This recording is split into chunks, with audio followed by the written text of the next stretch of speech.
Txillardirekin joan zaigu gure herriaren historia gaina kontzeptu zabalean hartuta, historia horretan eragilerik ondinetakoak, oso polifazetikoak, oso kertuka gainera, oso horreza zen Txillardirekin harremana izatea.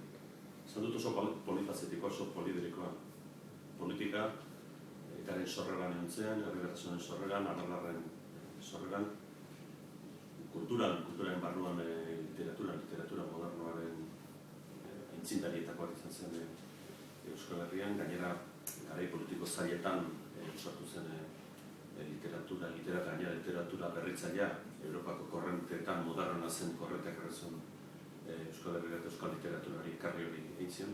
Eta gero hizkuntzaren horrean bi alde dauzka, hizkuntz korpusa eta hizkuntz teknikoa, Euskara Batuaren sorreran eta lankidetzan jardun zuen Mitxelena eta beste batzuekin batera, eta gero hizkuntzaren modernizazio soziologikoa, soziolinguistika ditu ezakegun horretan. Hizkuntzaren reivindikazioa erabilerarena, hizkuntza izatea, izarrik izaten zuen bezala noraneko. Eta hor sekulako lan izun Txillardik, gaur egun euskara hainbat esparrutan edatu da, asko falta hori dikiteko, baina leku askotara edatu da, eta erreivindikazio modern hori euskarak balio du horretarako, euskarak merezi du euskaraz gauzarik euskaraz zitea, universitateak, komunikabideak bizitzaren beste esparruzietan asko eta asko Txillardiren keminari zortu, Txillardik ekarri zuen idea horrez. Euskal Herria euskarazen sorrera bere eskutik edo sortu zen, eta hori dani nabarmendu nahi dudan.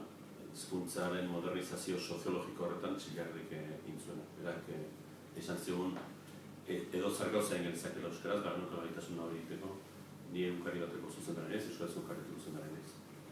Eta zeurazki euskaldun egunkaria eta berria ez egunkaria bera, baina hori indarra zehola eta hori zitekela eta merezi zuela egitea asko eta asko Txillardik zor diogu.